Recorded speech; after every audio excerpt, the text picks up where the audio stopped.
উত্থান পরবর্তী বাংলাদেশ যে একটা নতুন বাংলাদেশ, এটা বোঝা যাবে কিভাবে, বুঝবেন কিভাবে? একটি ইন্ডিকেটর বলি, একটি সূচক বলি। এদেশ থেকে বিলিয়ন ডলার যখন চুরি হয়েছে, পাচার হয়েছে, যে চক্রটি, যারা কোনো কথা বলেনি, তারা এখন 9 কোটি টাকা নিয়ে কথা বলছে। বিলিয়ন ডলারের চুরিকে সমর্থন করেছে, বিলিয়ন ডলার চুরির সময় চুপ থেকেছে, 9 কোটি টাকা নিয়ে তারা সরব হয়েছে। এটাই হচ্ছে নতুন বাংলাদেশ। এখানে চোর বাটপাটদেরও কথা বলার অধিকার প্রতিষ্ঠিত হয়েছে।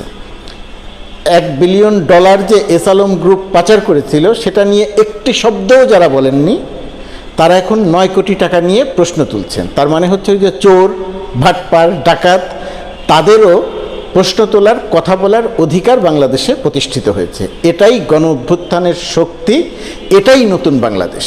এবার একটু পুরো বিষয়টা বুঝিয়ে বলি। ধরুন, যখন এস আলম গ্রুপ, বিসমিল্লাহ গ্রুপ, অমুক গ্রুপ, তমুক গ্রুপ বিলিয়ন বিলিয়ন ডলার চুরি করেছিল এবং পাচার করেছিল, সালমান রহমানরা ব্যাংক থেকে নামে বেনামে লোন নিয়েছিল, জালিয়াতি করেছিল, পাচার করেছিল, ইত্যাদি ইত্যাদি বহু কথা বলা যাবে, সেগুলো বলতে যাই না।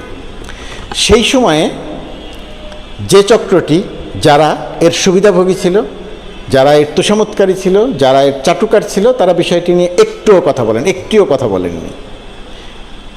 এখন বৈষম্য বিরোধী ছাত্র আন্দোলন বন্যার্তদের সাহায্যের জন্য মানুষের কাছে সহায়তার আহ্বান জানিয়েছিল। মানুষ সেই ডাকে অভূতপূর্ব সাড়া দিয়েছে এবং সহায়তা করেছে।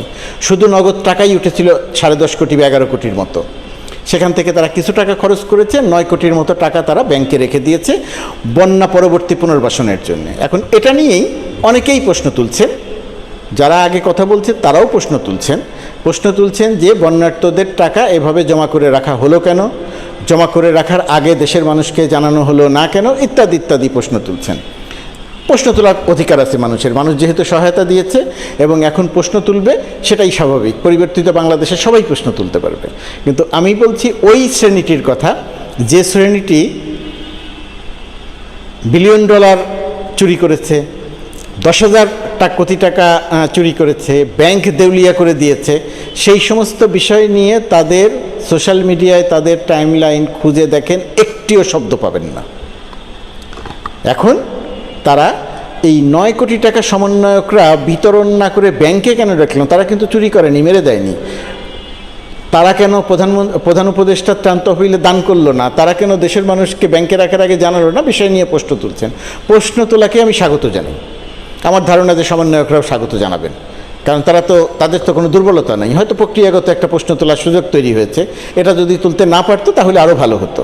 তাদের কাজে আরও সতর্ক থাকলে সেটা আরও বেশি ইতিবাচক হতো। এর মধ্যে নেতিবাচক কোনো কিছু হয়নি। আমার ধারণা এই প্রশ্ন তোলার মধ্য দিয়ে বৈষম্য বিরোধী ছাত্র আন্দোলনের নেতৃবৃন্দ আরও বেশি সতর্ক হবেন, নিজেদেরকে আরও বেশি গুছিয়ে নেবেন। সমালোচনা হতে পারে এরকম সামান্যতম কোনো কিছুর দিকে তারা অগ্রসর হবেন না। এটা তাদের জন্য একটা শিক্ষা হয়েছে, একটা ইতিবাচক বিষয় হয়েছে।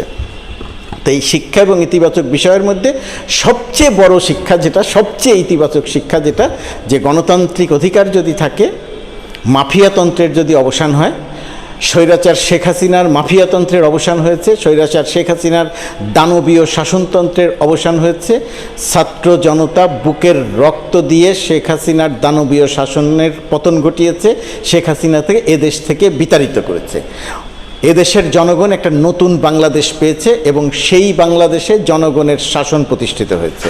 সেই জনগণের শাসনের বাংলাদেশে চোরদেরও কথা বলার অধিকার আছে।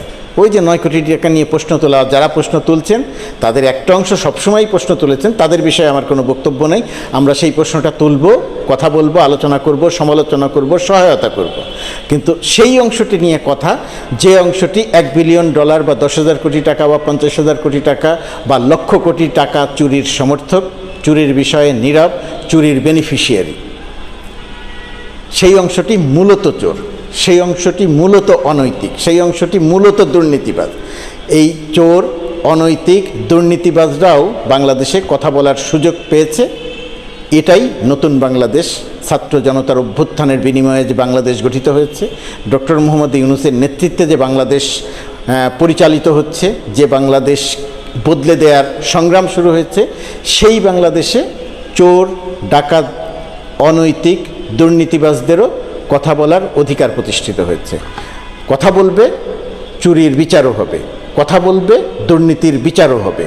এটাই নতুন বাংলাদেশ। সুতরাং নতুন বাংলাদেশে যারা কথা বলছেন, কথা বলার জন্য স্বাগত, কিন্তু চুরি যে করেছেন, গণহত্যাকে যে সমর্থন করেছেন, সেসবের কিন্তু বিচার হবে। কথা বলা ঠেকানো হবে না, একই সঙ্গে বিচার এবং বিচার প্রক্রিয়াও চলবে। এটাও মাথায় রাখতে হবে। বিচার করার সময় বলা যাবে না, না আমার বিচার করেন কেন? আপনি অপরাধ করেছেন, আপনি গণহত্যার সমর্থন করেছেন, আপনি দুর্নীতি করেছেন, আপনি দুর্নীতির সমর্থন করেছেন, আপনি বিলিয়ন ডলার পাচারকে উৎসাহিত জুগিয়েছেন, আপনি পুলিশের গুলি করে মানুষ হত্যাকে উৎসাহ জুগিয়েছেন, আপনি পুলিশের সঙ্গে হয়ে এই ছাত্র জনতাকে পিটিয়ে হত্যা করতে চেয়েছেন। তো সুতরাং আপনার বিচার হবে না? আপনার কথা বলার অধিকার প্রতিষ্ঠিত করে দিয়েছে রক্ত দিয়ে। সেই রক্তের বিনিময়ে যে সরকার গঠিত হয়েছে, সেই সরকার আপনার বিচার করবে যদি আপনি অপরাধী হন। অপরাধী না হলে সমস্যা নেই, কিন্তু আপনি যদি অপরাধী হন, আপনার কথা বলার অধিকার থাকবে, একই সঙ্গে দেশের জনগণের, সরকারের আপনার অপকর্মের বিচার করারও অধিকার থাকবে। শুধু এই বিষয়টি ভুলে গেলে চলবে না।